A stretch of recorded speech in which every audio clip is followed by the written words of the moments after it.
Class 6 পৰা class 10 লৈ সেইখিনি সময়ত ভূপেন হাজৰিকাক গঢ় দিয়া মানুহ দুজন আছিল বিষ্ণু ৰাভা আৰু জ্যোতিপ্ৰসাদ আগৰৱালা। তেওঁৰ বয়স তেতিয়া 9 বছৰ। দেউতাকৰ চাকৰি তেতিয়া বদলি হ'ল, ধুবুৰীৰ পৰা পালেহি তেজপুৰ। গভৰ্ণমেণ্ট স্কুলত ক্লাছ 6ত নাম লগাই দিলে।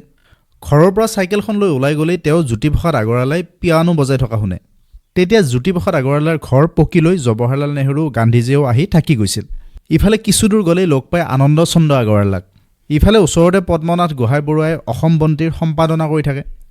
মুঠতে গোটেই পৰিৱেশটো এটা সৃষ্টিশীল পৰিৱেশ। ফণী শৰ্মা, বিষ্ণু ৰাভা তেতিয়া 24-28 বছৰীয়া সফল ডেকা। তেওঁলোকে দুয়ো বান ষ্টেজত দপদপাই থাকে। জ্যোতিপ্ৰসাদ আগৰৱালাই এদিন দেউতাকক ক'লে, ল'ৰাক আমি কলিকতালৈ লৈ যাম, তাত ৰেকৰ্ডিঙো কৰিব আৰু পঢ়া শুনাও ঠিকে ৰাখিব। তেতিয়া ভূপেন হাজৰিকাই অন্য গান গাব পাৰে, কিন্তু খেয়ালি গাব নোৱাৰে। তেতিয়া বিষ্ণু ৰাভাই কেইটামান সৰু সৰু খেয়ালি শিকাই দিলে তেওঁক।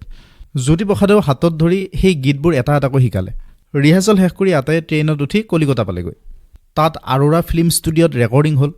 তেওঁ জীৱনৰ প্ৰথমবাৰৰ বাবে ৰেকৰ্ডিং কৰিলে বিষ্ণু ৰাভাৰ কাষতে কলচী লৈ যায়ো ৰচকী বাই আৰু উলাহেৰে নাচি বাগি হলি বিয়াকুল, এই দুটা গীত। সেয়া আছিল 1936 চনৰ কথা। ভূপেন হাজৰিকাই পিছত লিখিছে, বিষ্ণু ৰাভা আৰু জ্যোতিপ্ৰসাদ আগৰৱালাই মোক কলিকতালৈ নি গান গোৱাৰ সুযোগ কৰি নিদিয়াহেঁতেন, সংগীতক মই মোৰ জীৱনৰ সৈতে এনেদৰে হয়তো সাৱটি ল'ব নোৱাৰিলোহেঁতেন। কথাখিনি বিস্তৃত ৰূপত ইউটিউবত আগবঢ়ালোঁ। সেই ভিডিঅ'টোৰ লিংক কমেণ্ট ছেকশ্যনত দিয়া হ'ল।